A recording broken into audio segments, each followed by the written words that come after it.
Okay, hi everyone.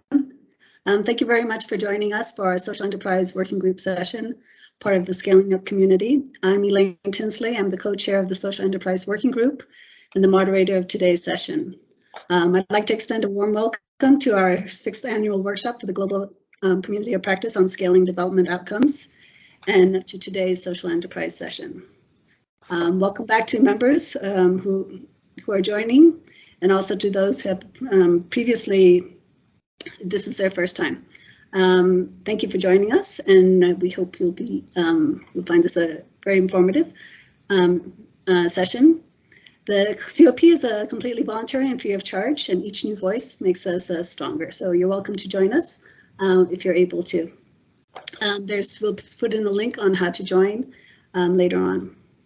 The COP is dedicated to advancing and professionalizing the practice of scaling by learning across sectors, geography, and perspectives. In addition to the annual workshop, the COP issues quarterly newsletters and operates 9 working groups, such as education, agriculture, fragile states, monitoring and evaluation, and of course, social enterprises. And that explores scaling through the lenses of various sectors and thematic issues. Each of these working groups holds quarterly virtual meetings, and we have a webpage on the COP website. If you want to know more, please also feel free to reach out to us at scalingcop@msi-inc.com, and we'll also put that in the chat. For some usual housekeeping remarks, this session is being recorded. Please mute your microphone when you're not speaking, and place your comments and questions in the chat box at any time. So thank you, and now let's begin with our session. We're very delighted to have Galen Welch from Jibu Water and Sabrina Habib from Kidogo come and join us and talk to us about scaling through social franchising. Social franchising is relatively new. Franchising itself is not such a new concept. I mean, we all know the McDonald's model. But I think what's interesting is that both of these social enterprises are actually active in Kenya. And within Kenya itself, we find that there's actually very few commercial franchises. But for some reason, social franchises seem to work out better.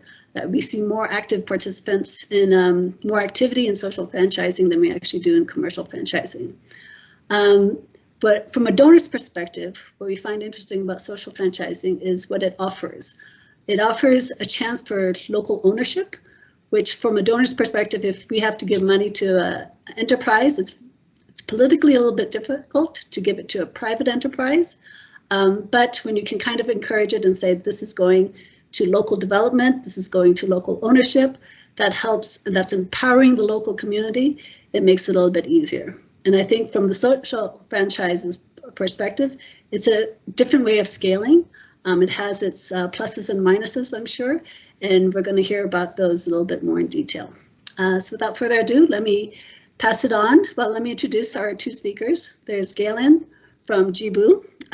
Galen founded Jibu in 2012, and under his leadership, Jibu has quickly become one of the world's largest social franchises, providing affordable access to drinking water and other essential products to hundreds of thousands and creating thousands of new businesses across East and Southern Africa.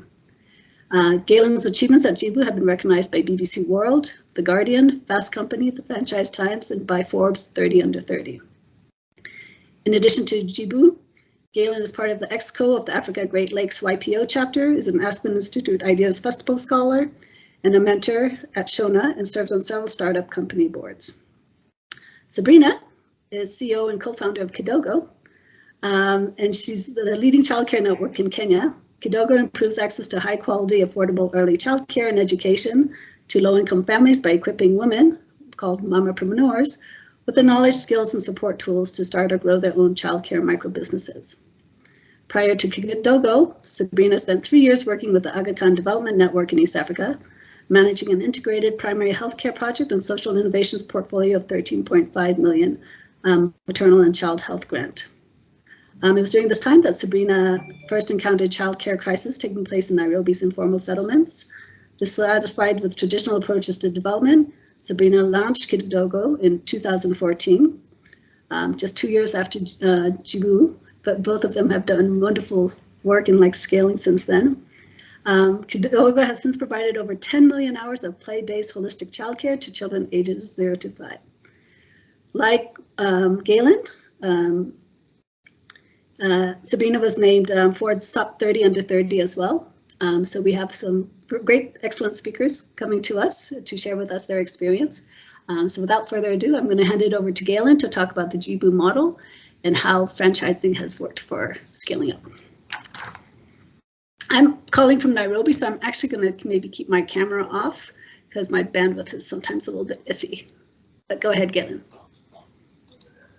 Thanks a lot, Lane, and thanks Scaling Up community. I'm really excited to be here. I'm calling in from Kigali, but I'm usually based in Uganda in Kampala. Can you hear me and see me okay? I'm now trying to share my screen. Yep. Let's see if this can work.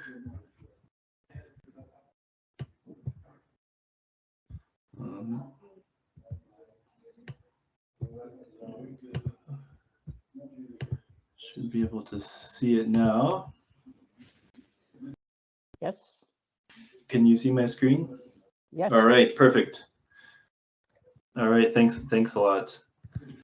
Yeah, thanks a lot for having me here, and I'm very honored to share our experiences with JIBU.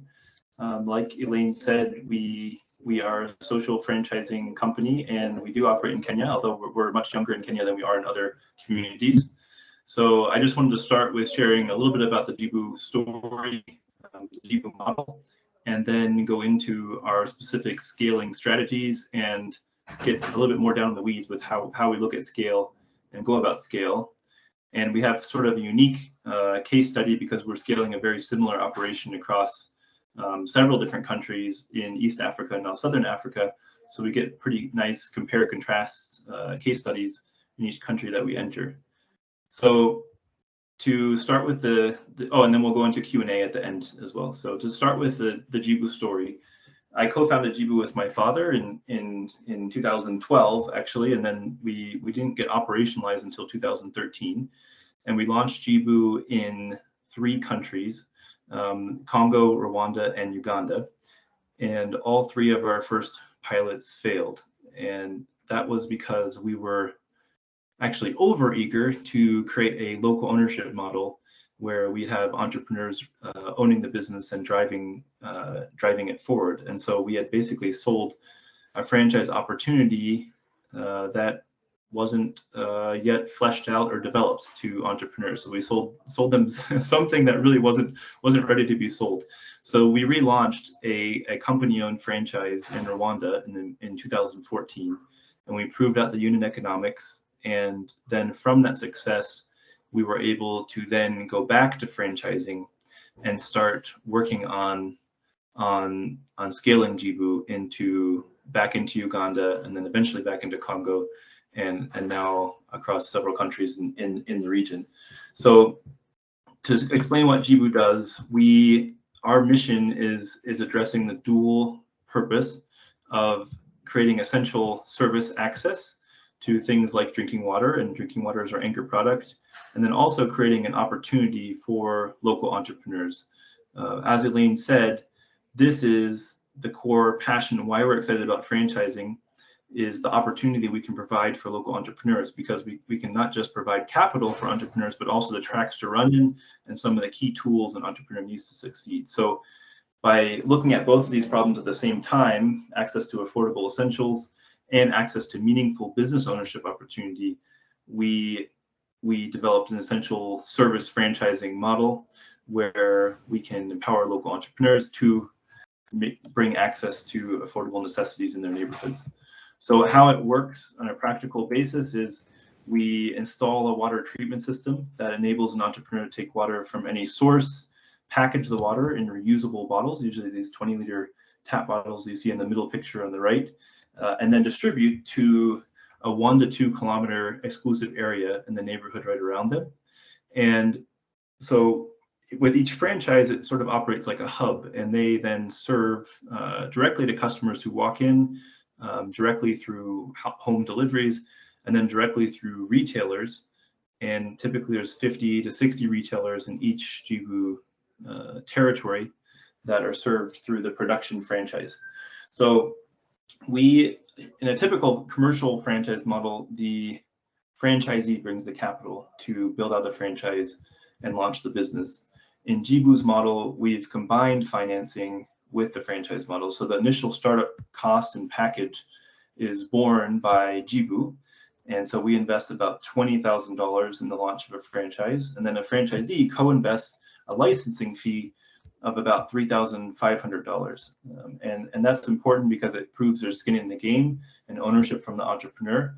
But it's not so much that excludes the type of profile of entrepreneurs who we want to give the Jibu opportunity to. So we're not looking at attracting top seasoned business people who can afford to invest the full $20,000 in a franchise and then potentially run it as a passive income investment. And at the same time, we're not looking for folks who maybe don't have the experience needed to run a business of the size of Jibu.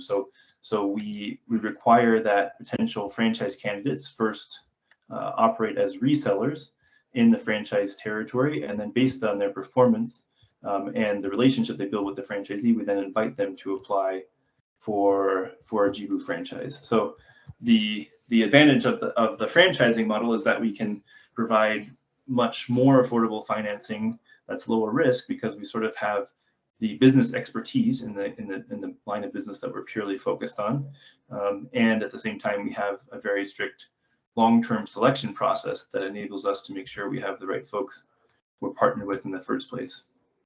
So going to the next level as far as what it looks like for us compared to maybe a typical franchisee system, we as the franchisor, which in all the franchising industry they call the franchisor the ZOR and then the franchisees the Zs.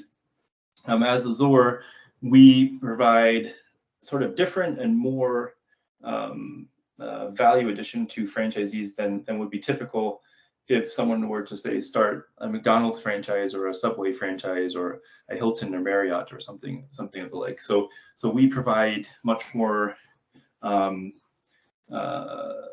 ops training for the staff of the franchisee. We also are very involved in sourcing the inputs for the franchise. So if you, in this picture here, it looks very simple because it's just a 20-liter bottle of water, but there's many suppliers involved. There's a label supplier, there's the tap supplier, there's a tap cover supplier, the lid supplier, the bottle supplier itself, and then the suppliers of the solutions that clean the bottle and all of that. So we, as the ZOR, have central warehouses where we can buy in economies of scale all of the inputs that a franchisee needs and then pass through at cost to our franchise owners so that they don't have, so that they're able to keep the services affordable to customers and still have margins that allow their business to keep going. And then I mentioned on the financing side, we can provide affordable ongoing financing for franchisees to grow their business. And we also bring, similar to any franchise model, a strong brand to franchise owners. So every franchise owner has the control and rights to distribute and sell in their territory or manage their team however they'd like. But around the brand and some of the P&Q product and quality perspective, it's a consistent customer experience across. So for customers' perspective, they walk into a Jibu and they think it could all be one business, but it turns out it's a network of many owners that are operating the same model with a standard system, but with the innovation and creativity to localize the system to their specific neighborhood. Regulatory support is one of the major components we offer for franchisees too, and we essentially work with local regulators to get certification for every franchisee before they launch. That's really critical because often for small business owners, this can be the showstopper, and so a lot of them either revert to staying informal and operating illegally, or try to go about the process, but they spend so much capital and time in the process of getting approved that they then can't survive before they even get started. And the problem with operating informally is usually that it prohibits growth, and the size of the business is usually capped because it's operating sort of under the table, and you can't do open marketing, open advertising because it's not compliant with authorities. So developing those regulatory relationships has been a really key part for the support that the ZOR provides the Z in Jibu's case. The product side, the technology side, the product and quality standard operating procedures, all those things are also key parts of the support we need to provide. So to look at where we're at today, so we have about 6,000 retail points across 7 countries, and we have wholly owned franchisors or subsidiaries in Uganda, Rwanda, Kenya, DRC, and then we have area master franchise partners in Tanzania, Zambia, Burundi, and DRC, Kavu. And so if you look on this left side, that's basically, these are franchisor entities that we've set up directly and invested in. And these entities are the ones providing that support, like the financing and growing the network of franchisees one by one themselves. And then with the area master franchisors, we find a local seasoned business partner who invest their own resources in replicating the Jibu model in their countries. So Jibu, Tanzania, Zambia, Burundi, DRC, these are all independent partners who have bought the Jibu system, and then they've raised their own capital to grow and expand their franchise network, their Jibu franchise network in those countries. And so we're expanding by both of those means simultaneously. And the advantage to the area master franchise model or AMF model is that we have partners who can localize the Jibu system to their countries and markets. If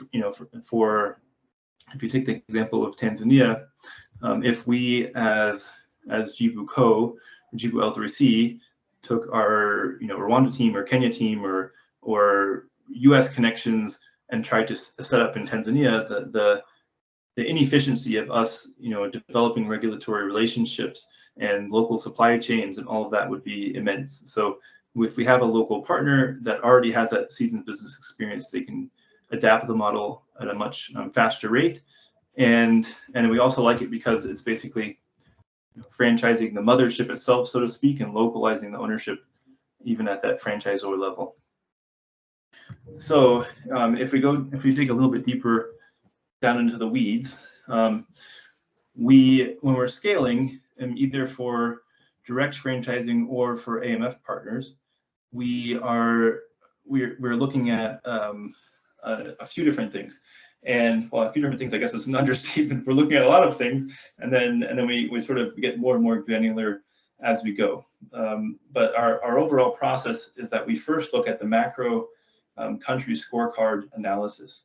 And that's data we can essentially get online through mostly World Bank data and through just anecdotal Googling and all of that. So the scorecard analysis is the collection of things that we've found have a correlation with success or have a correlation with other indicators that are important. So there's a screenshot of some of the summary of our scorecard analysis indicators that we're looking at when we decide which country to go in. So after we have a scorecard analysis that's successful for a country, we then look for AMF partners, and AMF partners then really do the biggest part, the heaviest lift in the market research, and they take our market research template and do some small community surveys and create a business plan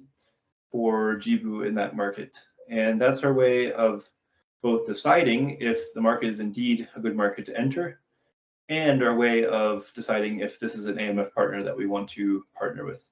And then, finally, if we decide after the business plans are submitted, we select between the AMFs that have applied, and then do background checks and all those types of things. So the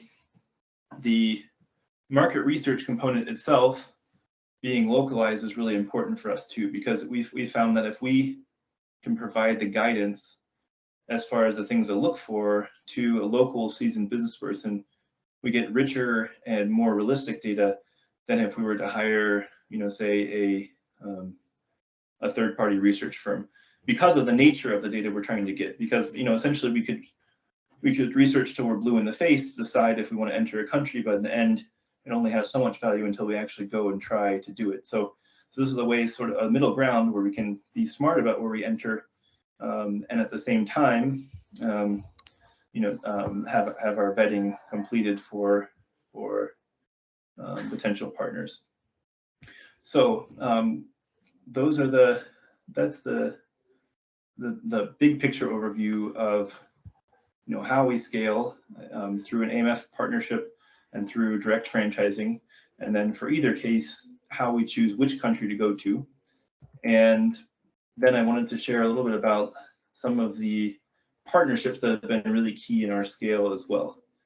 So if I summarize, some of the most important factors for us in scaling, it's really been three things. It's been the regulatory relationships that we can build or not build in new markets. It's the resources we have available to go to the new place, and it's the local partnerships we can establish in those places. So this, when we're looking at the resource side of things, it's been very critical to have partners who have experience in markets where we want to expand to, or in the markets we're already in. And as a social enterprise, we've been able to establish partnerships with folks with more on the commercial interest perspective and more on the philanthropic perspective. I would say all of our stakeholders and investors share an impact interest and a social enterprise interest, but some are more on the commercial side of the scale, and some are more on the social side of the scale. But effectively, like Elaine said, because we're really an intermediary organization supporting small businesses and medium-sized businesses as a franchisor, we've been able to excite and attract a lot of partnerships where we can pass through that financing to entrepreneurs. So an example is Kiva, where we operate as a field partner. So they typically partner with microfinance institutions, and they partnered with Jibu because they realized, wait a minute, you have a known network of entrepreneurs that you're supporting that have potential to really transform their livelihoods, and so you have more risk management capacity, clear line of sight into the financials. This is a cool partnership. So we've moved about $2 million directly from Kiva lenders to Jibu franchisees and their resellers for things like bottle inventory and delivery vehicles and all that to expand their businesses, which is a very cool, type of partnerships. And I think for franchising, there's a huge opportunity to see it, from a new lens, where it's not just thinking of McDonald's or Hilton or something, and thinking about the aspects, the impact it can have on financial inclusion and on livelihoods. So with franchising, I think there's also some wind at our backs as far as the support and resources we can get from private sector franchising and folks that are excited about social franchising. So there's so many experts that have done franchising for their careers that want to find out a way to use it for social impact. And so I think Sabrina will share some of the same stories, but essentially at the heart of all is the IFA, the International Franchise Association, and they have basically two initiatives that are focused on social franchising. But basically, they're willing to partner social entrepreneurs with top executives at franchising organizations to help them think through the model, their franchising model, their partnership model, and the operations side. And there's, despite it being different parts of the world and very different markets, it's eerie how relevant a challenge that maybe a car rental franchisor in Nashville, Tennessee, how their problems can be so relevant for drinking water franchising in DR Congo. There's some common strains and patterns in the franchising model that can be really shared in a community of practice. And so the IFA is just very cool because it's an open sharing platform between different franchising experts, where they sort of have a roundtable type of format and allow you to learn from others. And then the University of New Hampshire is doing a similar thing. Stage 6 is an accelerator for franchises specifically, and then there's NYU and University of Michigan have their international, should be ITC, their international transaction clinics, where they have two top lawyers that really help with franchising. So they helped us with our franchise agreements and all these components. But I wanted to mention these resources. This is the last thing I'll share before we go into Q&A. I wanted to share these resources just because, it's very easy to think that we all know what franchising is because we've heard the word and seen franchises around from a customer perspective. But it turns out, it's a very, it's a model that needs to be done very carefully and in balance as far as how to get the partnership exactly right, how to get the right balance between control and freedom, really with entrepreneurialism and even finding the right candidates, all that type of stuff. But there are so many people that are highly experienced and ready to help that can make sure, that if you use franchising as a way to scale, that we do it in the right way. And so I think it's so important to say, let's not just go off and try franchising, but talk to some of these seasoned experts that can help us along the way. So I'll stop there because I think I've gone over my time and turn it back for Q&A. Okay, so I think what we could do is we were actually going to have Jibu present and then Sabrina present, and then we were going to have Colin provide some reflections and comments on it. But I think it would actually be interesting just to maybe tackle the questions that are there now, just because it's a nice way to kind of flesh out a little bit. And then we will go on to Sabrina's presentation. So Galen, the question they have for you, the first one comes from Purnima from the Center for Nonprofit Strategies in Texas. She goes, 1, how do you decide when to expand to a new country? And 2, what kind of people or organizations serve as AMFs? Could you give some examples? Yeah, it's a great question. So like some of the key things on the scorecard that were probably hard to see because it was so tiny were things like the purchasing power of consumers, their perception around safe drinking water, the perception being even more important than say, perhaps the reality of the drinking water. We found places where the drinking water is not safe when we do lab tests, but everyone believes it's safe. We're not ready to, we don't have the resources to do sort of the uphill battle of consumer education in those types of places. So we're trying to, focus on launching in places where there's an established need and demand, and we can meet that demand, without having to do that uphill education. The second part, I'm trying to open the question now, and the second part of the question was AMF partners. So AMF partners, it's the main thing that we need is someone that really has seasoned business experience in that community and is aligned with our mission as a social enterprise to equip local entrepreneurs. So for an example, our Zambia partners, Carol and Chisha, they're two sisters, and one of them ran an optometry network across the country, and the other was the head of retail at Zonico Bank. And they had tremendous business experience, but they also were very passionate about coaching entrepreneurs. So actually, one of them ran her own executive coaching for startup entrepreneurs. And so we had that perfect alignment where they have business experience, but also that mission alignment for local ownership passion. Another example is our partners in Burundi, where it's the DHL franchisee and then the largest coffee trader in the country.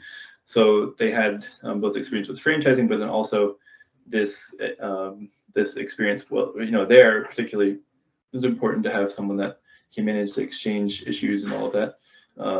But their passion was, how can we create in Bujumbura and across Burundi entrepreneurial ownership opportunities? And so anyway, that's a very simplified version of it. But essentially, an AMF partner will, in their first year, invest about $200,000 to $250,000 in growing Jibu, and then they'll raise further financing after that. So hopefully that gives a sense of the caliber of the type of business person that we're looking for initially to start with. I'll look for Okay.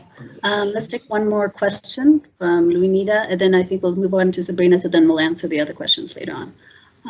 So the question from Luinita is, it would seem the franchisees are more in the East African region. Is there a greater felt need or easier entry into this region beyond what the scorecard analysis comes up with?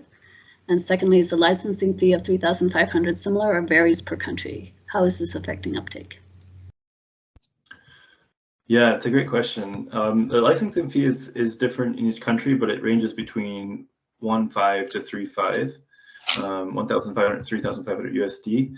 And as far as like why we launched in East Africa, it was really a function of, well, I didn't share our founding story and all that, but I had worked in DR Congo in the Great Lakes region in Goma during university and did an internship in Goma. And actually the word Jibu came from that experience with a local grocery store which had Jibu in its name. So launching here was not out of a sophisticated scorecard that we had at the time that led us to East Africa. Launching East Africa was just really more a practical decision of, you know, is English a first language, and then can we find partners we trust to start with? And we developed the scorecard using our existing operations to see what are the characteristics of our most successful countries, and how can we compare other countries against those characteristics. So you know, when we do it now, like a country like Ghana comes out very high in our scorecard because of its similarities with places where we found success. Okay, thanks, Galen. Okay, I think so. Now we'll switch over to Sabrina. Sabrina, and who will talk to us about Kidogo, which I'm very excited to hear about. And I've seen the pictures, and the pictures of the little kids make me so happy. It's just a very cheerful look. All right, go ahead, Sabrina. Thank you so much, Elaine. I just wanted to confirm you can see my slides. Yes, we can. Yeah. Cool. So, great, thanks. It's so nice to be able to speak with you all. So nice to hear Galen as well. We have been in the same circle since we started both of our companies, and it's crazy to see the progress. So it's incredible. 10 years ago, I first heard the word baby care, and my life has changed ever since then. I was working for a large nonprofit based in Nairobi. We'd gone out to an urban slum to meet some mothers, to do some sessions on nutrition, that we were going to understand their nutritional needs to put it into this big proposal.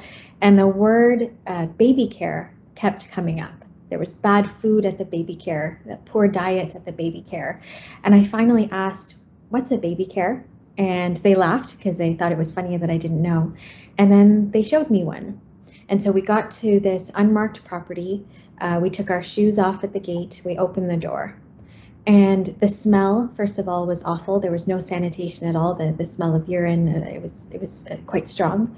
And it was dark. I couldn't see anything. I'd come from this bright sunlight outside. And I started to inch my way forward in this darkness, trying to understand what these mothers were trying to show me. And my foot hit something. And I looked down, and it was a baby. And I was so terrified that I had almost tripped on this child that I instinctively leaned forward. I picked her up, and I saw babies all around me, 15, 20 of them, maybe more, all awake, but completely silent. They had learned not to make a sound because they were so severely neglected, or in some cases they were actually given alcohol or Pirital, a sleeping agent, to keep them hushed through the day. And this baby care represented the best childcare option for working moms living in the informal settlements. It was either this or leaving their child home alone, sometimes even tied to furniture, not out of neglect, but it was the best case for them to run out and wash clothes door to door or sell fruits and vegetables and then come back and check on their child. Or they would leave their infants with an older sibling, usually a girl, who then never went back to school after that. And I remember asking so many questions to this woman who was running a baby care like this. And realizing that 90% of brain development happens in those first 5 years of a child's life. And so children who are here, half of them are stunted. They're too short for their age because of nutritional issues. Their cognitive delays, their socio-emotional delays, they enter school at the age of 5 and they never quite reach their full potential. And they continue this intergenerational cycle of poverty. And the operator who's running the center told me that parents actually pay for this up to $1 per day, about 20% of household income, in order to have their child cared for. And I remember leaving this experience, this was 10 years ago. I called a friend at the time, he's now my husband, but we spoke on the phone and shared with him what I saw. And we asked ourselves one question, which was, how can we provide a higher quality childcare option at roughly the same price point that mums were already paying, about $1 per day? We started by just understanding the issue. We did some global benchmarking studies because we figured if this was an issue in the slums of Kenya, it had to be an issue in the slums of India and Colombia and other places around the world. So how were other countries tackling this issue? And then we did a lot of just talking and listening to baby care operators to understand their pain points, to mothers. We did dozens upon dozens of interviews because for us, we thought right away franchising. It just made sense to us. You've got this market of mom and pop shops. We found out that there were 3,500 of these informal baby cares being run in Nairobi's informal settlements alone. The problem was just quality. And so if we could just institute some type of standard of care, slap a brand on it, this would work. And it was in the course of those interviews that we learned two things came up. The first was we constantly were told, who are you? And why are you telling me how to raise these children? Super fair point. We were in our mid-20s at the time. We're not from these communities. Our parents, our grandparents, great-grandparents were all born in East Africa, but we were born in Canada. We were not from these communities. And the second thing, which was most interesting, was there's nothing wrong with my center. I grew up in something just like this and I turned out okay. And by the way, children don't really start learning until they go to school at the age of 5. And that was an aha moment for us because we were looking at the center, you can see it, there was an open cook stove on one side where curious children were gonna get burned. There was no sanitation, no ventilation, nothing. And no one saw anything wrong with it because they didn't see an option for anything better. And so we decided that we needed to show and not tell. And so in 2014, we both left our jobs, we founded Kidogo, and we started with our own centers. We wanted to really figure out what does it mean to run a childcare center in the informal settlements of Nairobi, and show what we were trying what we meant by this. And so we set up 2 early childhood centers of excellence. It took us a while to get it running and to figure out the ins and outs of running a childcare center. But then a couple years in, we were able to bring all of those baby care operators that we previously spoke to and brought them into our centers to say, this is what we mean. There's no desks and chairs staring at a chalkboard. There's learning corners. You're bridging Montessori and Reggio Emilia best practices with the cultural norms of the context. And what we found, interestingly, is when we followed up with those baby care operators, we saw them do some of the same things that they saw in our centers at their own centers.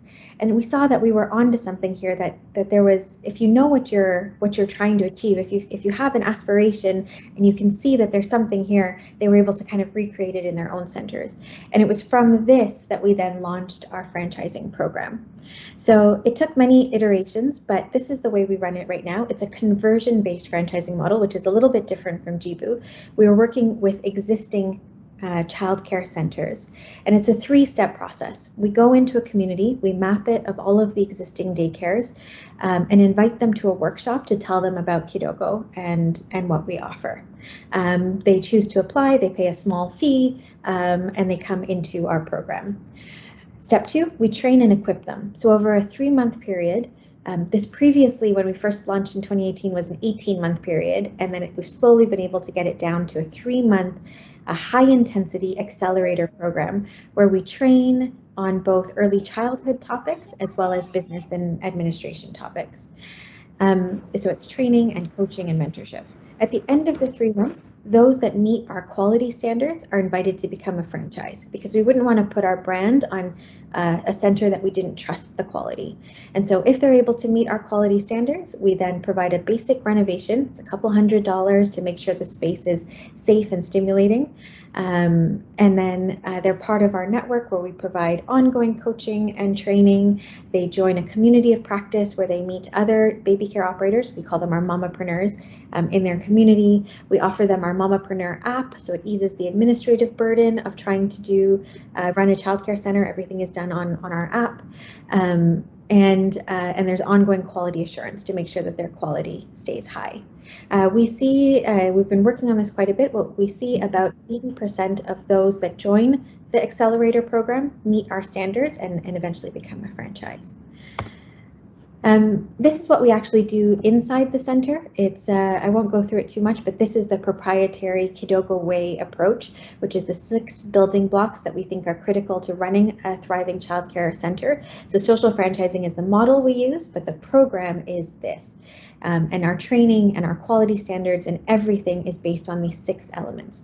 Safe stimulating environment, a play-based curriculum done by nurturing caregivers, a health, nutrition, and water and sanitation program, parent and community engagement, so that the gains that we see in the childcare center are transferred to the home as well, and business administration, because ultimately childcare micro businesses. So we take places that look like this, where there's not a lot going on, children are kind of on their own, in a small 10-foot by 10-foot corrugated metal shack, or something like this on your bottom right, where it's very academic for 2- and 3-year-olds here. And we turn them into spaces like this, where it's lively and stimulating, and caregivers are trained and care, and there's engagement of activities to be able to promote the holistic development of the young child. What we love about the work that we do is that obviously it has an impact on the child. We're giving them the best start to life, and Kidogo kids are perform better in all areas of development compared to a control group, particularly in the areas of emotional development and executive functioning. And we follow our kids, and we found that they go on to primary school and are in the top 5% of their class. And we're really excited about that, because we think that these kids are going to be our future CEOs and lawyers and doctors and artists, and the country will be better off by kids getting the best start to life. But there also is an incredible impact on our mamapreneurs, these women who are running thriving childcare micro businesses. They're profitable, they're earning more than what they would make if they were doing some other profession with their background. So if they were selling fruits and vegetables, if they were working in a hair salon, the equivalent positions that they would be doing if they weren't running this childcare center, they're earning more, and they've got more opportunities to even increase their income because of growth and expansion opportunities. And then it's great for mothers. Often we talk about what we sell is peace of mind. Mothers are able to work with peace of mind because they know their children are in a safe place and they don't need to worry. And the spin-off effects of this are it's better for businesses because moms are less absent from work because their kids are not getting sick as often, and there's better retention for female staff, and it's great ultimately for the economy. I wanted to share with you this has been our growth since 2014. And you can see it was in 2018 that we launched our franchising model, and we have been doubling every single year since then, in spite of a really difficult period of COVID. We now have a network of over 500 mamapreneurs, serving nearly 10,000 kids across 30 communities, 7 counties in Kenya, and we are the largest childcare provider in Kenya. I could spend so much time talking about what we've learned over the last 7 years, but I wanted to narrow it down to kind of the top few.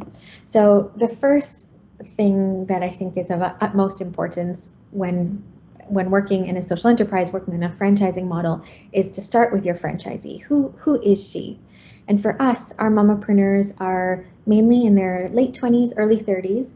They live in an urban slum. They live in poverty. They have no more than a primary school education.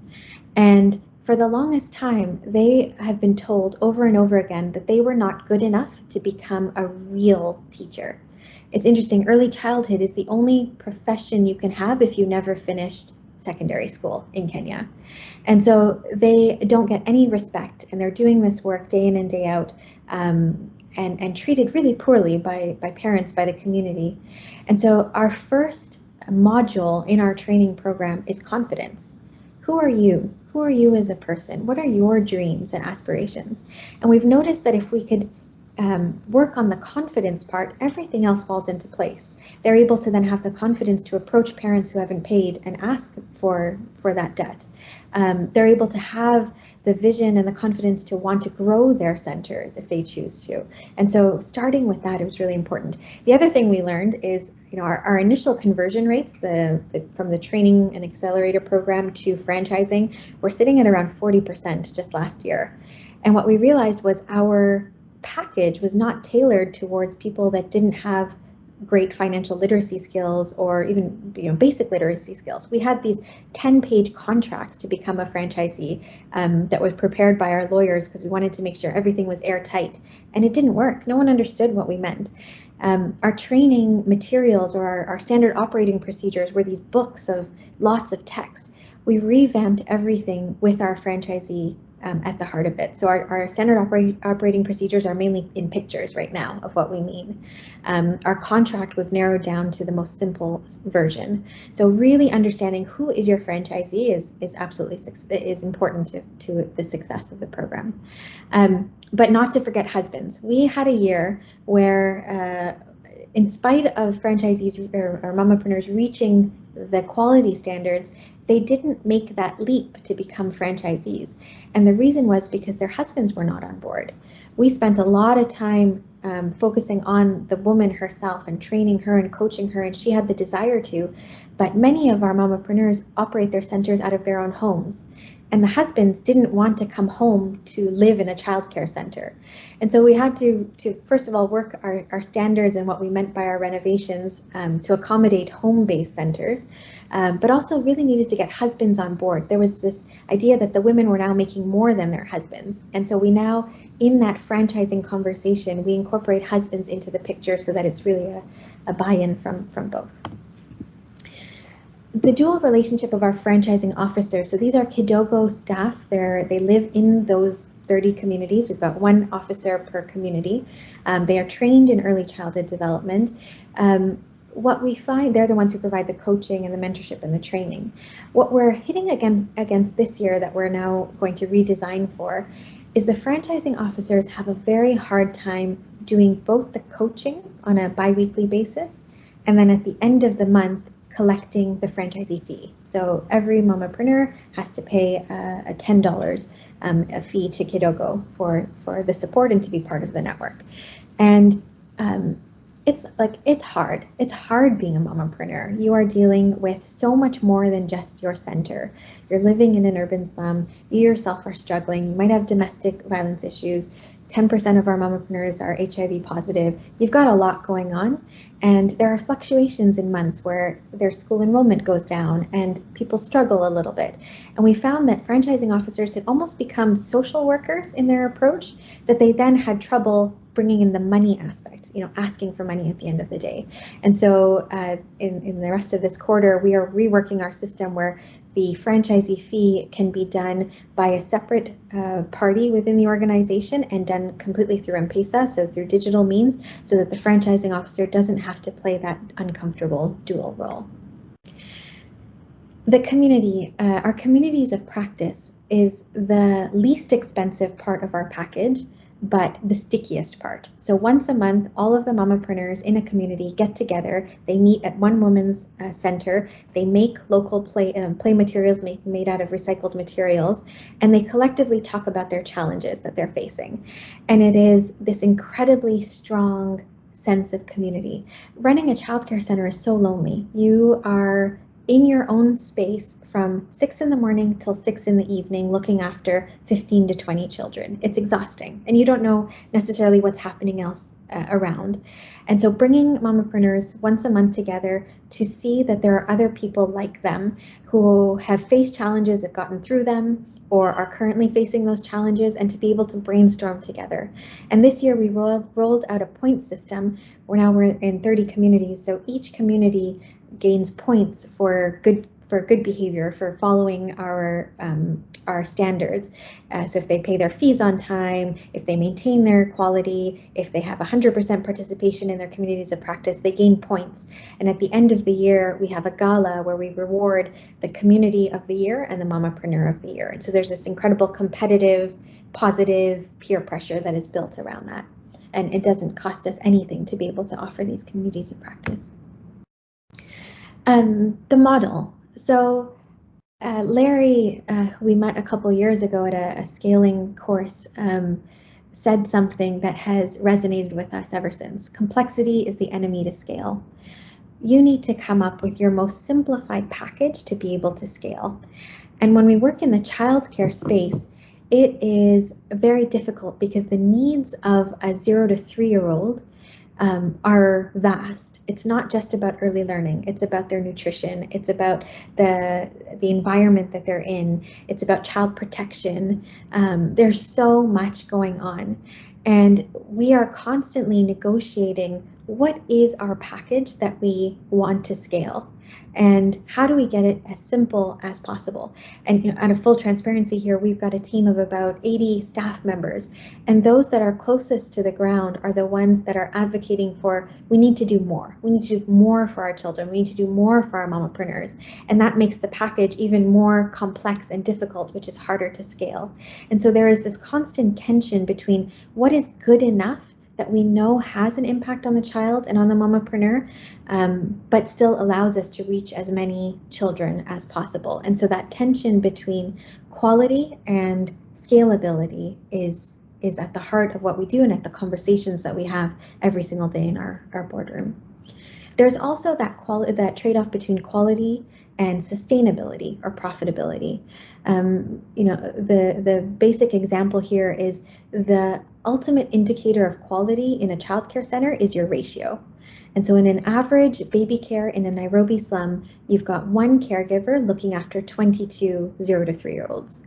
I just had a baby, and one is hard enough to manage, and to have to look after 22 babies is crazy. You can be the most well-trained, the most patient woman in the world, but it is hard to do that 12 hours a day, 5 days a week. And so the best thing we can do is to reduce that ratio, is to get, in Canada and the US and Europe, the ratios are much closer to 1 to 8, for example, but without any type of government subsidy, and with parents paying upwards of what they are, they can't go anymore. It's very difficult. Who absorbs that cost for that daycare? Who is paying for that extra caregiver? And so this is really where our systems change work comes in. We spend about 15% of our time on advocacy and working at the larger systems level to try and advocate for some type of subsidy. The truth is that nowhere in the world is quality, affordable childcare offered without some type of subsidy. And so we're constantly negotiating in the interim of not having this type of government financing, how to navigate this quality profitability dilemma. And then, as I mentioned, the larger ecosystem. I think what is unique about us as social enterprises that are trying to deal with these very intractable social issues is oftentimes we're doing this without an ecosystem. In the childcare space, for example, there are no regulations. There's no regulations of what it means to run a childcare center. There's no licensing. You can't buy a license. You have to buy a license to operate just a normal business, which is unaffordable for childcare centers. You're creating demand. I mean, if the community of parents don't believe that learning happens until the age of 4 or 5, you're trying to create demand of why quality childcare is important and why those early years are really important. There's no training qualifications. There's no way to qualify as a childcare provider. And so we are simultaneously trying to be a service delivery provider while also tackling these issues that we run up against. And it's only through now this advocacy work that we're doing, which is a long-term game, that we're slowly hoping to shift the childcare ecosystem. And so we are on a path to continuing to scale across East Africa. But I think as our name Kidogo comes from the proverb Chanzo cha makubwa ni kidogo, all great things start small. I think it's a great reminder for us that our big dreams, our big aspirations, changing the water and sanitation, or changing childcare, it really starts with that first baby step. All right, so I'll close off there and turn it back to you, Elaine. Thank you so much, Sabrina. That was very interesting, and it's very nice to see how well you guys have done over the past few years. I'll hand it over now to Colin to provide some comments. In the meantime, please go ahead and put in your questions into the things. You can also raise your hand, but it might be easier just to type in the questions. But if you have a lengthy question, go ahead and raise your hand, and then we'll call on you after Colin's comments. And we'll also address the questions that have come up. Cool, thanks Elaine, and thanks Galen and Sabrina. Really enjoyed this. Galen, I actually would regularly buy Jibu water when I lived in East Africa, and I had no idea what an awesome story you have behind it. So that was really great to hear. And Sabrina, that founding story you told of walking into that childcare center, I mean, how powerful. It's going to stay with me for quite a while. Really enjoyed hearing how you guys responded. I think the high level question I wanted to ask for both of you, actually I have two questions. And as I've reflected on what you've said, I think just to sort of build off of what you said, Sabrina, this tension between quality and profitability. I think there's a really interesting range of social enterprise models. And I think it's really interesting to see how different social enterprises balance the somewhat conflicting needs between impact and revenue. And I think that changes kind of the vision for scale. And I think we saw that within your two presentations even. I think some social enterprises offer services that allow them to lean more into revenue as a way of scaling, and sometimes even profit, which I think is more your vision, Galen. And others focus on services or populations where, to achieve a social impact, you need longer term subsidy, and it's harder to actually, make money per se. And so there's this really wide range in the social enterprise ecosystem. And I think both of your presentations spoke to different elements of that. But I'd love to hear from both of you, how do you think about measuring social impact? How do you quantify your social impact? And have you ever faced moments where you see a tension between that need for social impact and that need for revenue, and you've had to sort of make a trade-off? So I have one more question, but I'd love to hear what you guys think about that. Maybe starting with you, Galen. Sure. Thanks a lot, Colin. No, it's a fantastic question, and I think at the heart of a lot of social enterprise is, some are social organizations that run enterprise-like operations, and some are enterprises with a social purpose, and everything in between. So, from our perspective, we are very committed to commercial viability, and for us that's really critical, because in order to be able to scale via an area master franchising model, and via even franchisees, we need to have a profitable model. We have partners that are mission aligned, but they wouldn't be able to invest the time and resources they do unless they could also generate a livelihood from what they're doing. And so I think for us, it works out, well for us, because our passion and core is entrepreneurship. How can we create local entrepreneurship opportunities and sort of shift the power to local? And our, for me, what's always in focus is is how we're doing it more than what we're doing, because our belief is that any product in and of itself can only have, you know, a relatively limited impact. Is how, I mean, the product of course has an impact, but just like any product in life, it will just touch a small part of our lives when there's so many other things that need to be addressed. So for us, how we do it and creating that power, that shift of power to local owners, and the real transformation of livelihoods altogether, to bring someone not just from a marginal improvement in lifestyle or a marginal improvement in a single product. How can we transform their lives to an extent that they can actually send their kids to proper, to nice schools and really build up their community and create employment for all those around them. So I think the equation has to be tipped specifically towards what the target market is that you're trying to serve and what product you're trying to serve. So I know, like in ag, like 1 acre in agriculture, like 1 Acre Fund, there's no money going around. I mean, well, there is money, but it's just so little to work with in the first place. So it's very different than operating in an urban context where you have all different types of, consumer purchasing power capacities. And so I do think it has to be built for that. I mean, from our perspective, since we're operating in an urban context and we're trying to provide essential services, it seems very appropriate to have a commercial solution for that. Whereas, so I think for education and for what Sabrina's doing, subsidies are needed and perfectly relevant.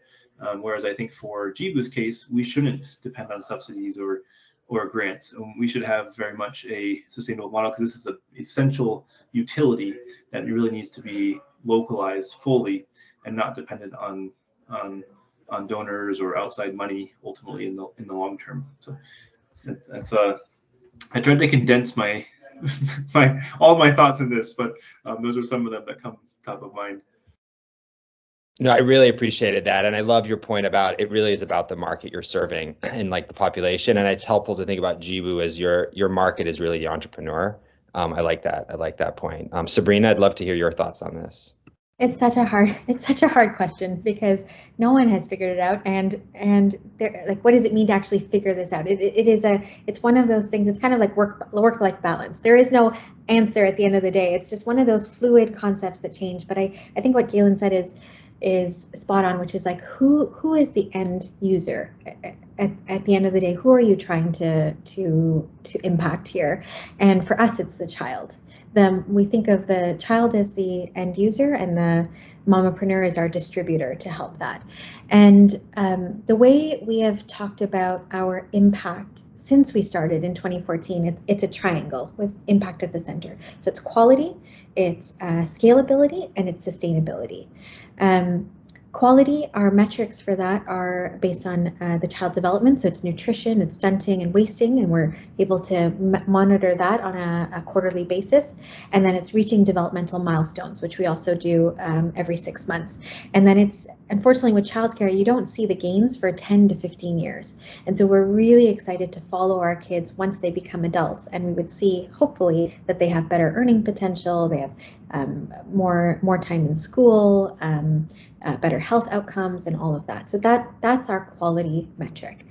Scalability is around reaching as many children as possible, but it's also about changing the ecosystem. We are a nonprofit at the end of the day. We know that no matter how big we get, we will never be able to reach every child. And so how do we shift the ecosystem? And that's both national policies, regulations, but it's also community. And so one of our metrics around scalability is market share. We have a 20% market share in every community we operate in. And what that means as a mother in an informal settlement is you need a childcare center. 1 in 5 is a Kidogo center. And so you either are going to send your child to that Kidogo center, or you're going to put pressure on the other 4 to up their quality to be able to compete, because we all are charging the same amount. And it's that idea of like all boats rising, that we will, through shifting parental demand and parental perceptions, we will change the ecosystem bottom up. And that's part of our metric around scalability. And then sustainability, for us, it's not Kidogo profitability. We are a nonprofit. It's about center profitability. And our ultimate goal in the absence of these subsidies is to make sure that mamapreneurs are earning minimum wage, which is $150 per month in Kenya.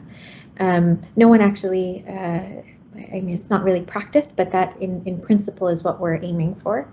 And then for Kidogo, what we think about sustainability is that if we were to never receive another grant again, 90% of our budget right now is covered through philanthropy, 10% is earned revenue through franchisee fees. But if we were to never get another grant again, like we would lose our jobs, the company would close down, but those centers would continue to operate at high levels of care. And the reason for that is the franchisee fees are enough to cover the franchising officer's salary, who is the one that is providing the training and the mentoring and the ongoing quality assurance. And that's how we think about it. So it is one of those balancing acts. So every decision we make, we're asking ourselves the question, how does this align with what we feel on quality, on scalability, and on sustainability? Awesome, thanks. I love being able to differentiate between the business side and the nonprofit side in that way. That's really interesting. The other thing, and Sabrina, you talked a lot about kind of your advocacy work and the regulation side of things, and Galen, I know regulation certainly with your franchisees is a big thing. So the other big question I had that gets to, I think, the sustainability question is if you think about social enterprises as an underutilized tool for governments, for donors and governments, right? I mean, it's not a well-defined space. You can't register in most countries as social enterprise, right? You're either a company or you're a nonprofit, you're an NGO. And so certainly something at Acre Fund that we've been leaning more heavily into is kind of advocacy around the enabling environment for social enterprises. And so we're beginning to do a lot more work, both kind of that's US government facing, but also actually in our host countries, starting in Kenya, and looking at the regulatory and the tax environment for social enterprises. Certainly if anyone wants to collaborate on that, feel free to reach out to me. But one of the things that we're looking at, right now, specifically in Kenya, is what could be regulatory and tax changes that could enable the social enterprise space to scale more easily, right? Beyond just pure subsidy. Like, what are ways the government that's cash strapped could help catalyze the sector in a way they don't help the purely for-profit private sector, and they can't really do with the NGO sector. And I'm curious with both of you, are there regulatory or tax issues that you think about that if they were made easier, your scale would be easier?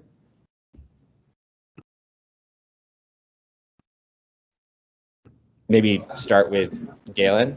Looks like you want to talk. Galen, I know you have this one. I do. Yeah, so I think, first I would say, it would be really important, I think, for that type of regulation to not make concessions on quality or standards in any way, because I think that can be sometimes, used as a way, well, we're having a social impact, so we can have a lesser quality or something like that. So I think that it would be important for the regulations to still be the same as far as quality controls and all of that, and in every public service. But for taxes, I think there needs to be a holistic approach by government to what is their overall cost of penalizing or constraining some markets over others as far as the social impact that's had. So there is definitely an economic benefit for Kenya to allow Kidogo to grow much bigger and subsidize Kidogo, because basically that will transform the slums and the crime rates and all this type of stuff when kids get that type of support. So in Jibu's specific case, there's an excise tax on drinking water that is not a subsidy. It's actually more than 100% of the price point we charge in other countries is an excise tax in Kenya. So it's about 6 Kenyan shillings per liter. So it's and it's 5 times what the excise tax is on whiskey or beer or alcohol in Kenya. And so this is something where KRA originally proposed an excise tax that was extremely high, expecting industries to push back. And what happened is, whiskey and beer and alcohol industries pushed back and reduced it by 5 times, but there was no one to push back on drinking water. And water was sort of, initially just thought of as disposable bottled water, at like Dasani and that type of thing. But anyone that's lived in Nairobi knows that there's many parts where there's often, inconsistent supply of Nairobi water, and the borehole water that's available is salty, so it can't even be boiled to drink, and people have to buy their water from someone that's treating it. So, we have customers that are paying $2.50 for 20 liters of water in communities across Nairobi, which is just so expensive. When that's the only water you can drink, actually. So it's that type of, I think the most important, I think the governments can still make an economic decision around what, in the end, but they need to have better, they need to have the economists and all that looking at the whole equation and having all the sectors represented to look at where does it actually make sense to make concessions, where there's truly a social impact that's there. And so, in Jibu's case, there's the health impact of people having access to drinking water, but there's also the economic impact of having entrepreneurs who can run these businesses and generate taxes for the government.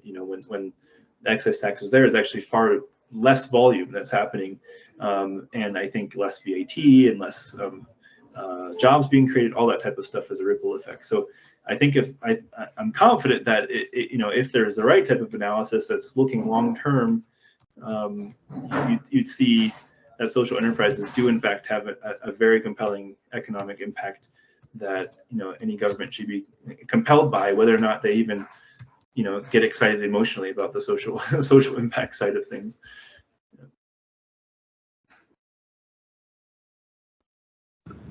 Yeah, I'm not so sure about the tax or the financing issue. We don't hit up against that too much right now, at least as a nonprofit in the childcare space. But I think it does speak to this larger issue of what is the role of government in a lot of these problems that we're tackling. A lot of the times we think about that this is the government's responsibility, right? Universal childcare, access to clean, safe drinking water, supporting farmers to be able to do well. Like these are things that a government ideally should be able to do as elected officials and support their citizens. And it is these gaps that exist, which is why the One Acre Funds and the Jibus and the Kidogos exist.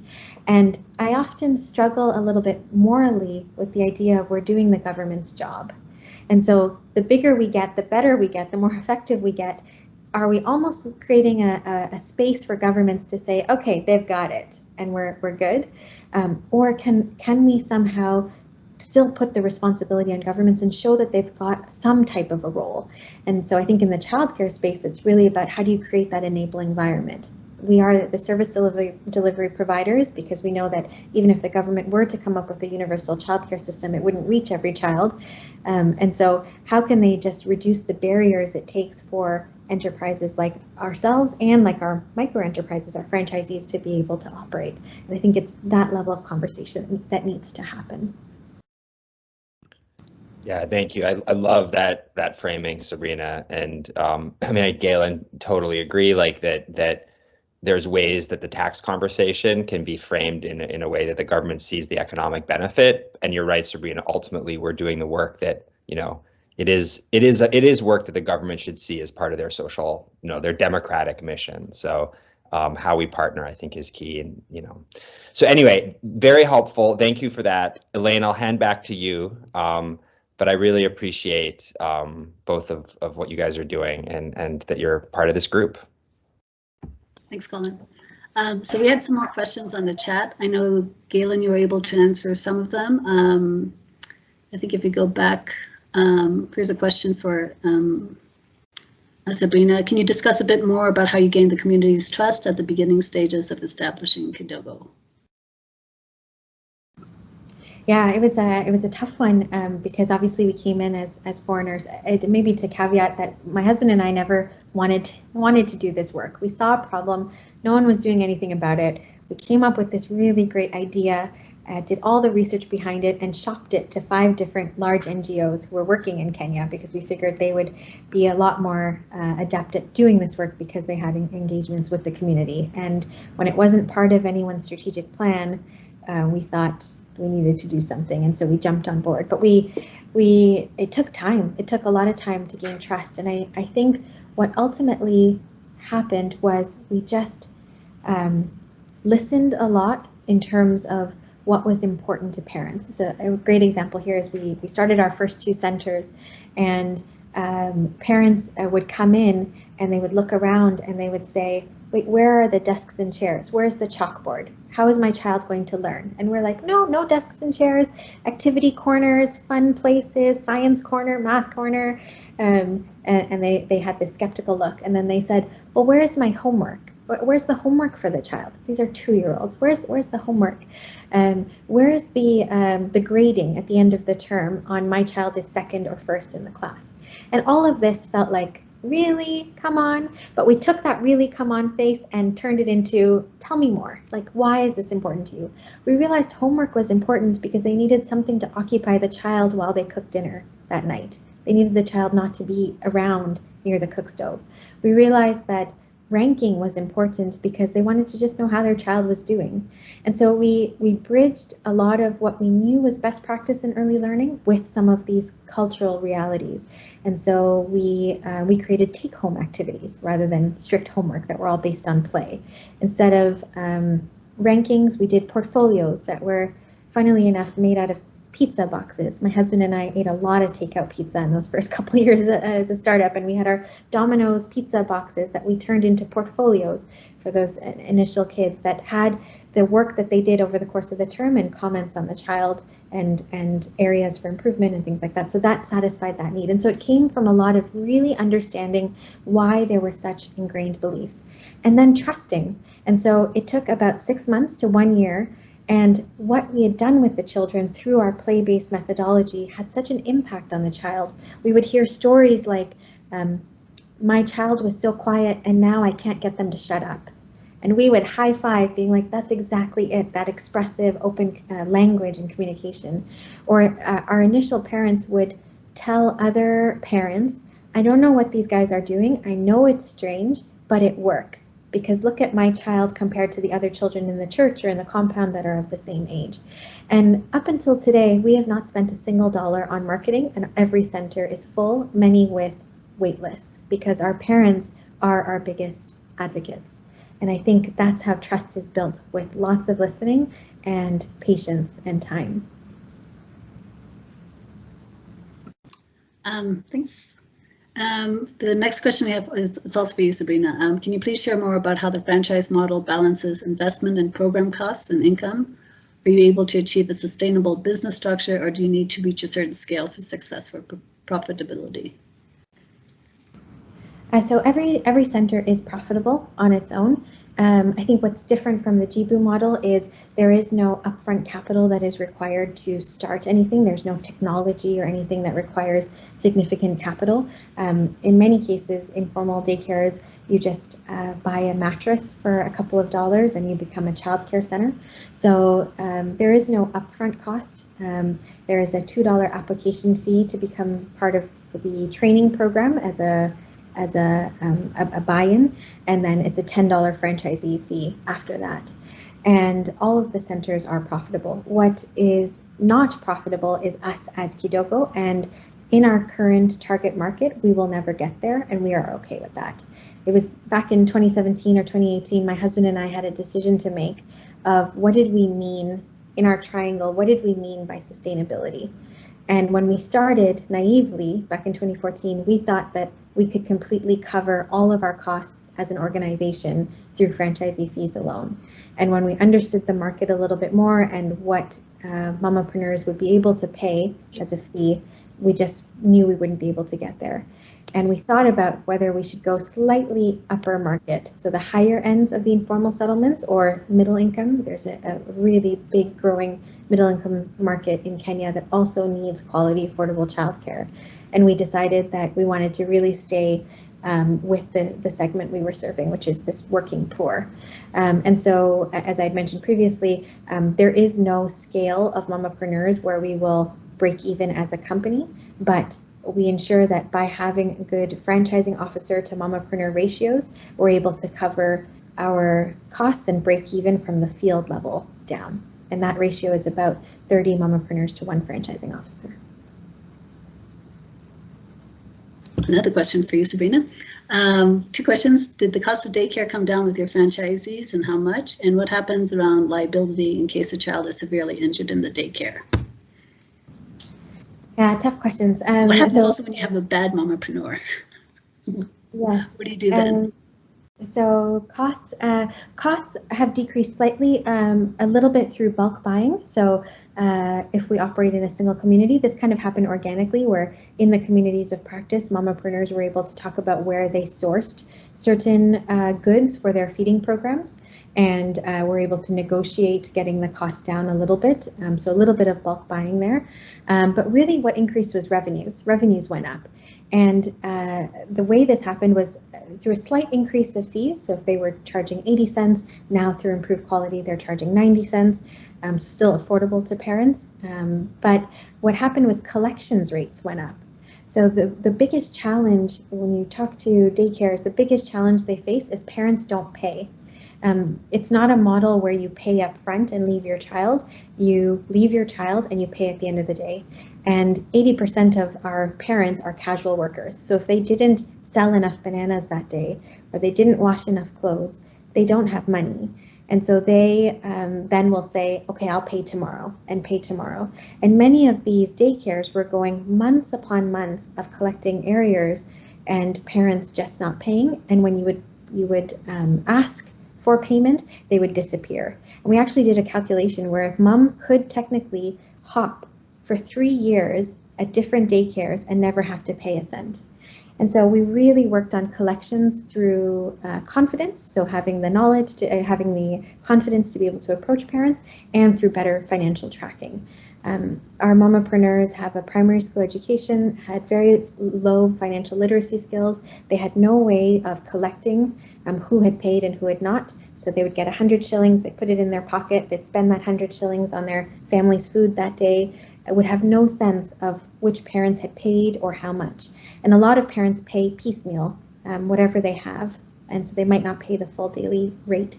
And so through our financial tracking systems and our app, mompreneurs are now able to know who owes what and be able to have those conversations. And that has improved collections rates from less than 50% to now over 80%, which has in turn increased revenues and the profitability of the centers. Elaine, to your question, our quality standards. So we, just like any other franchisee, in order to stay in the network, the franchisees have to meet certain obligations. And for us, that's our quality. So it's against the 6 building blocks of our Kiddo Go Way. And we used to have a very complicated system, but now it's just a red, yellow, green. And you have to stay in the green to be able to maintain your ability to stay as a franchisee.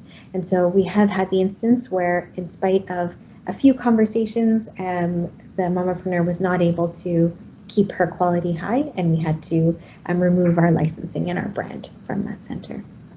In terms of child deaths and liabilities, this is a really, really, really tough one. The truth is that child mortality is high. 0 to 5 mortality is high in urban slums where you've got severely malnourished children and poor sanitation and not a great healthcare system. And what we do in this instance is we do health checks as part of all of our Kiddo Go franchisees. They are mandated to do health checks at the beginning of the day, and they've got a protocol to follow if a child is unwell. And part of the drop-off procedure is to have a conversation with the mom to see how the child slept that night and if there's any concerns. And as soon as they note something is wrong, they have a protocol to call the parent and fill out certain forms. And that protects us as an organization in case anything were to happen. We know that we followed the right regulations, the right procedures. And we've got a great relationship with all the chiefs and the health facilities in all of the communities, so that if a child is sick, they can be fast-tracked to one of the health facilities. You see, that's really good to know. I guess this is a question for Galen, and then also back to you, Sabrina. Galen, since, coming from the private sector development, I think a lot of times, you've got a great perspective on like the different environments and the different business environments in the countries that you work with. I'm just kind of curious to see which country do you find is the easiest to work in, and why? And then Sabrina, well, I'll get back to you later, Sabrina, but I really am kind of curious to see like what it is about the enabling environment, because when we try to promote policies for the government on creating a more enabling environment, it's kind of good to get a sense of like what really does resonate, what really does work on the ground.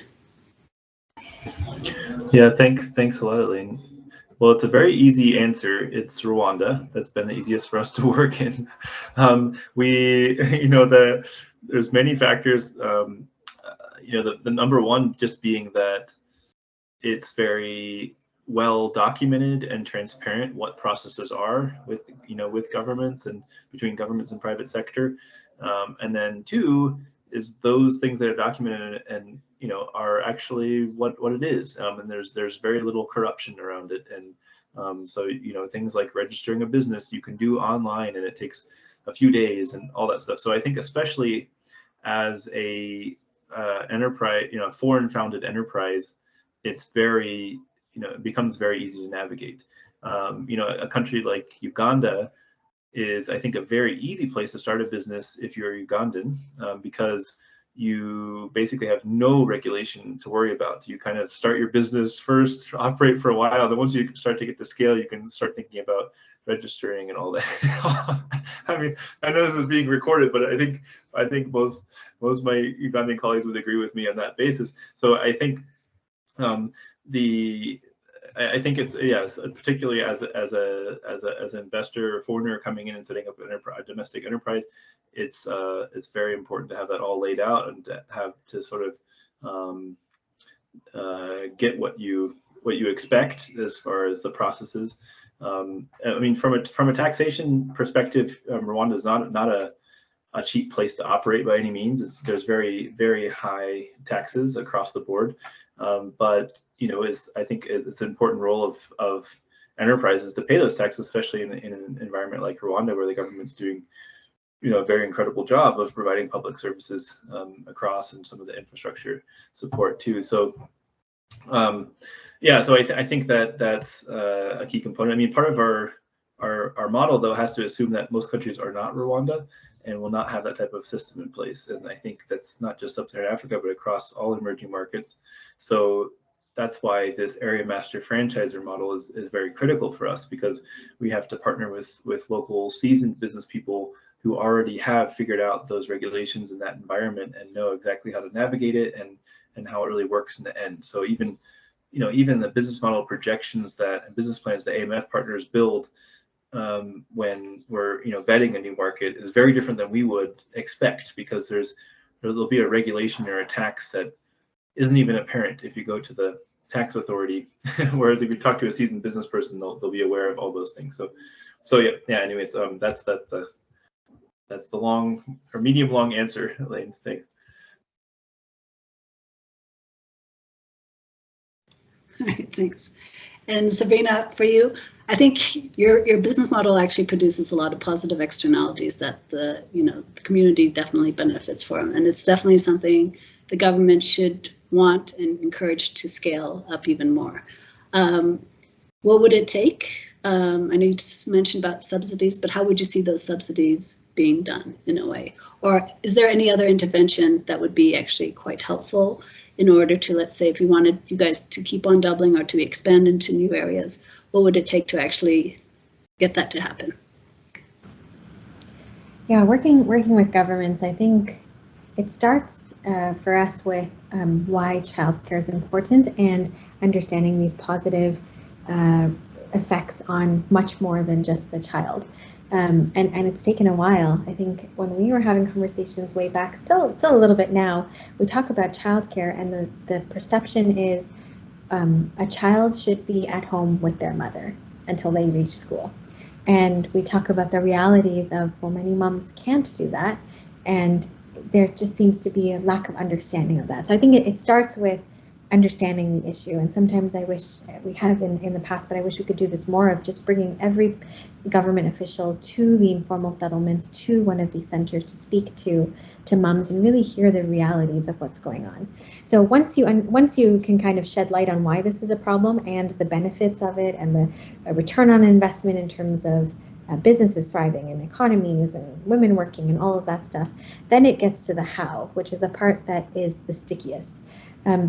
Policies in themselves don't work when they just sit on tables, on desks and tables, right? I think a prime example of this is we worked so hard on a childcare facilities bill. So what does it mean for a center? What is a good center? What are the standards around that? And it finally was passed in 2018 in Nairobi, except nothing has happened with it because it didn't include like who is doing the follow-up on these facilities, who is making sure that they are staying up to par. I think there's also the complexity of different geographies within a single county. So early childhood has been devolved down to the county level. So if you look at Nairobi, Nairobi has the poorest areas in the urban slums. 60% of the population lives in the slums, but then also has the richest areas. And one of the issues with coming up with quality standards for childcare when we were working with Nairobi County was they wanted something standard. And so the standard was this middle ground that they came up with, which was too low for the rich areas and too unachievable for the types of centers that we work with. And so even if they were to come up with quality standards, again, who's doing that enforcement? And then when enforcement of quality assurance or something comes into play, how do you make sure that it's not punitive, right? How do you, I think the default is if something is not meeting standards, you shut it down, rather than using it as an opportunity to work with centers to get up to that level of quality. So if there are standards that they're not meeting, rather than shutting down, how do you train? How do you coach? How do you provide whatever might be the barrier there, if it's ratios, whatever is the barrier to help them get there? And I think that's the struggle around the enabling environment, that it really goes beyond just policies and bills and regulations, but about the how. How does it roll out? How does it get enforced? And how do you do it in a way that's punitive, progressive instead of punitive?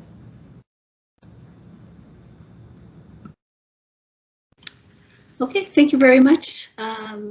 We're over an hour and a half that we were going to spend on the discussion. It's been highly informative, and I thank you both so much for joining us and providing your insights on like how to do social franchising. I think there'll probably be more questions later on. But I know how to reach both of you, so I don't feel the need to like bombard you with questions right now.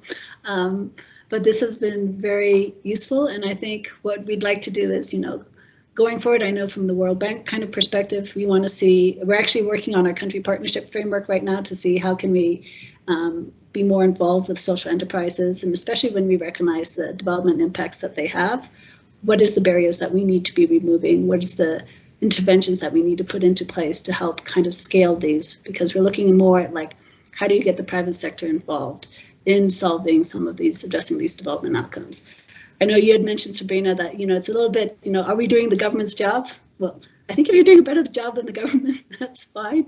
But I think it's also getting that recognition and also getting that ability to scale and being able to just really work and focus on those impact and outcomes. So we will end our webinar session on that. For those of you who are interested in staying on to talk about the community of practice and the different activities that we're going to do, we're just going to focus a little bit more on the housekeeping aspect of it. So feel free to jump off or stay on. I'd like to, recently, Isabel wasn't able to join us because she had to go get her COVID PCR test. But Colin is actually now one of our new co-chairs for the community of practice. And I'll let him introduce himself and maybe say a little bit more about his, what the type of activities you're interested in having the community of practice focus on. Go ahead. Yeah, hey everyone. So I'm Colin. I work at Acre Fund. I don't know if most people are, if anyone's not familiar with Acre Fund, we're a social enterprise that serves smallholder farmers. We work across East and Southern Africa. We provide agricultural services, so primarily fertilizer and seed, but other inputs as well. We sell them on credit, and we give training, and we bundle in other services as well. And our biggest countries are Kenya and Rwanda, but we also work in Burundi, Tanzania, Uganda, Malawi, Zambia, Nigeria. Anyway, so I used to run our government relations work. I was based in Kenya and Rwanda for 8 years, and we moved back a couple years ago, and I shifted into this this new role as global policy director. And one of the big things that I'm focused on, like I mentioned in my questions to Sabrina and Galen, is how do we improve the global enabling environment for social enterprises? And I think it's, like I said, it's a really big focus of ours. And it really actually started when I started engaging with a community of practice a couple of years ago when I moved back to DC. I think it was when I really started thinking about kind of what is this broader community. And I think actually a lot of my conversations with you, Elaine, and Isabel, and some of our initial meetings, I think really got us thinking about, what does it look like to, just improve all of our ability to scale, to meet this social mission, to partner with government.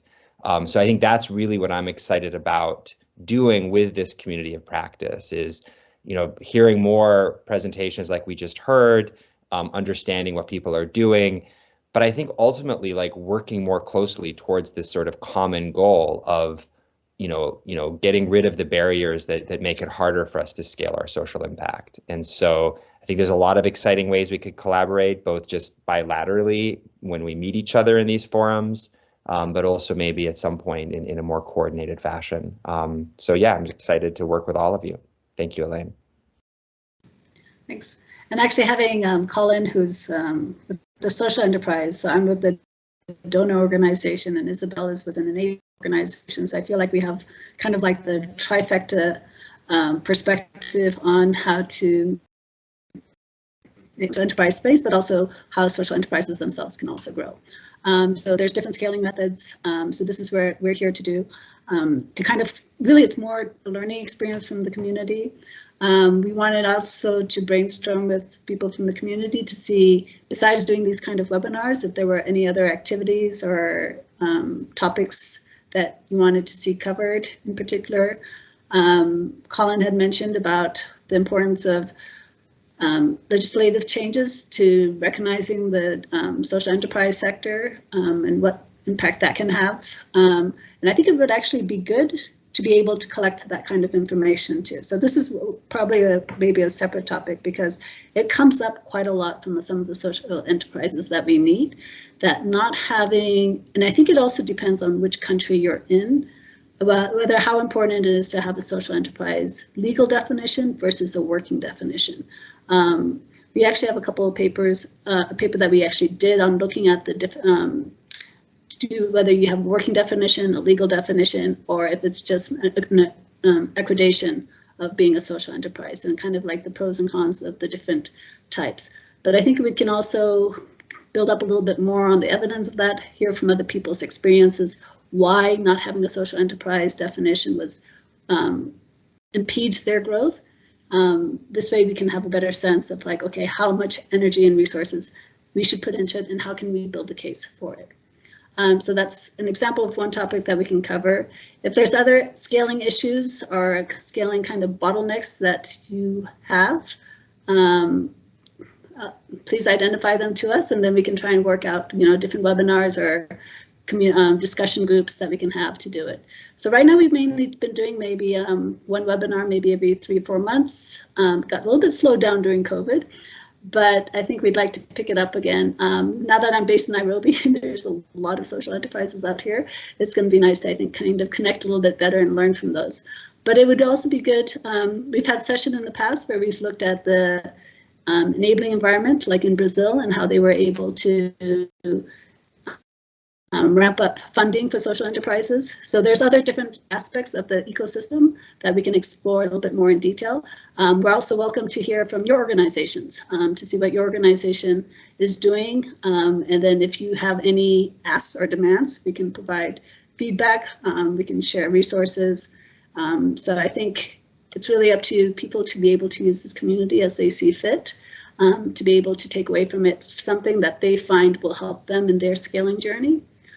So yes, so does anyone, it's open to the floor. You can raise your hand or you can put it in the chat box, or you can also contact us much later too. So.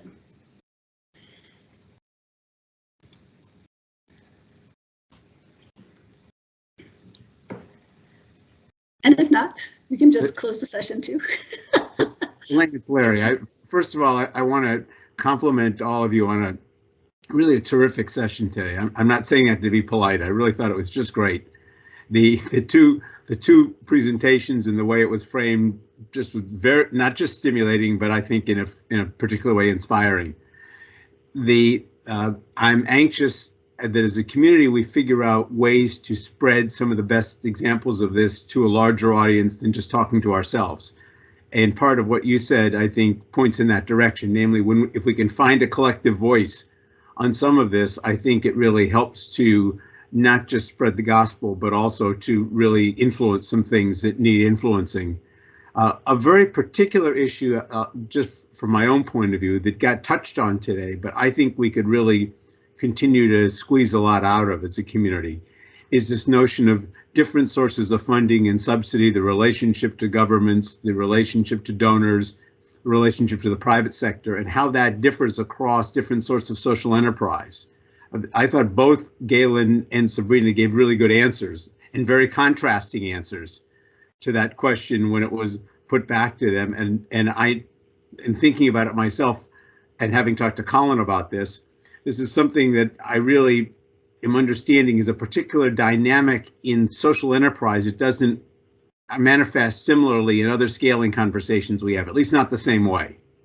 And so if this community of practice could help the larger community of development enthusiasts find their footing on the notion of where philanthropy is part of the solution to fund what kinds of things in what kinds of places, where official donors can engage without screwing it up, how we basically do this to catalyze governments and not substitute for governments, all those things that have to do with the kind of the business model side of this. I think we'd be doing everyone, including ourselves, a big favor.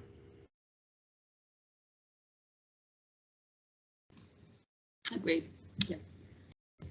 And I think the partnerships thing is actually quite key. And it's true that this is where, you know, as a community of practice, you know, it's a good way to also share the different types of partnerships that have worked really well, how they've used them, because, you know, like the social enterprises, having a source of funding is quite important.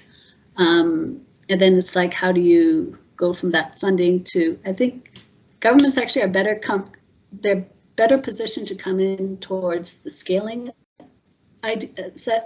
segment of the entrepreneurship journey rather than at the beginning.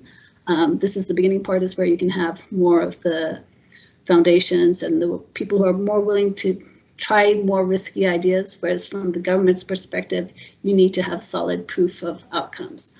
But then you can really also do an immense amount of scale once you have that kind of, not just proof of concept, but solid experience behind it as well too. And then the partnerships, I think the various partnerships can come in between those two. So go ahead, Colin.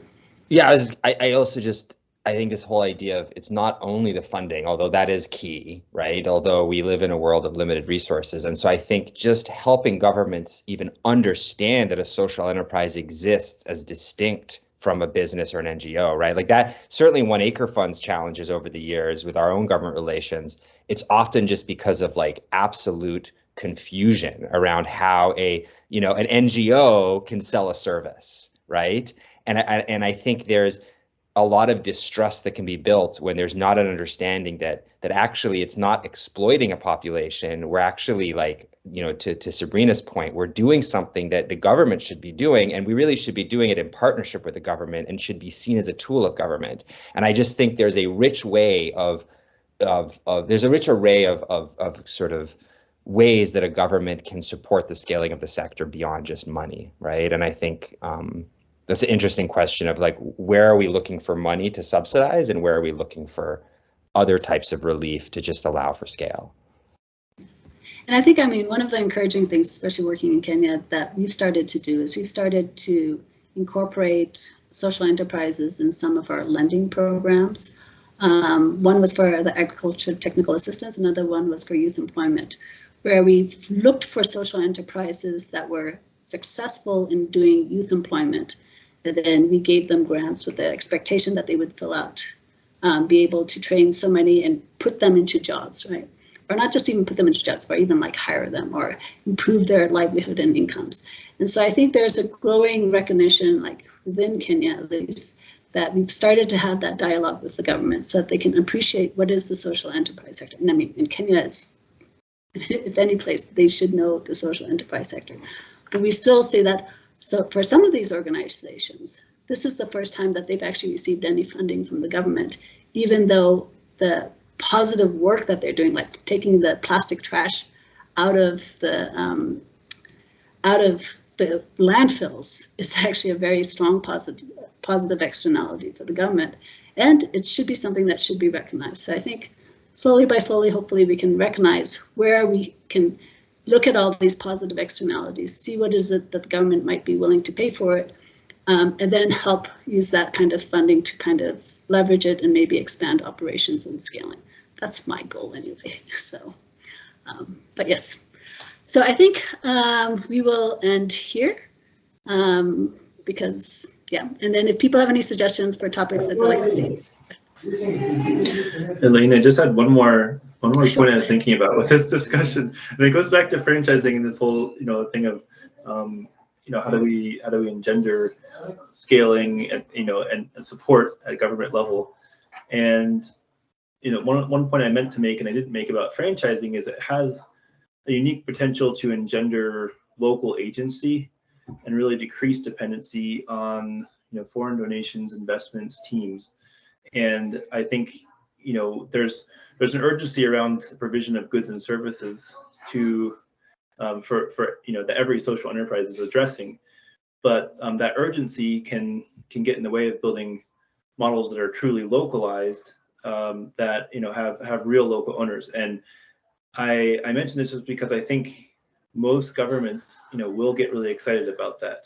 The fact that there are models that have a sunset on the foreign involvement from investments and teams and all of that, and truly localized solutions and give local agency, because there's always the urgency of the good or service, but there's also the need to actually change the system and dynamic and really create that local capacity and talent. And that sort of needs to be baked into models from the onset, if that's really going to happen. So I just think that probably is often an unsaid message or feeling that local governments can have about NGOs and social enterprises, or sometimes it is said outright.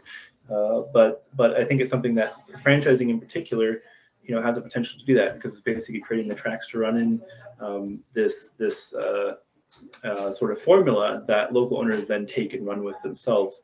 So it was just, I'm stuck on the franchising pedestal, but I thought it was relevant for our discussion around, getting local governments to respond in a different way to and recognize the power of social enterprise models to make a difference in the communities we serve.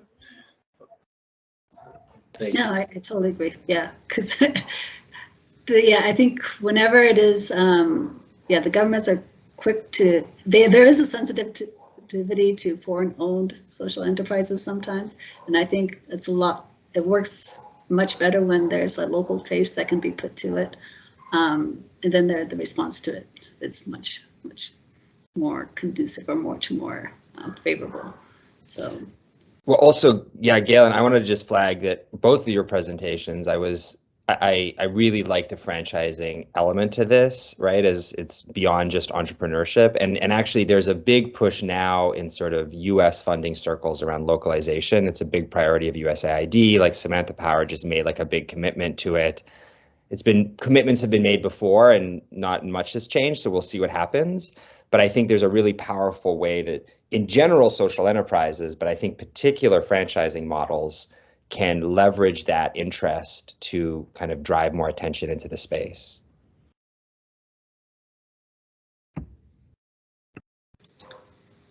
Okay.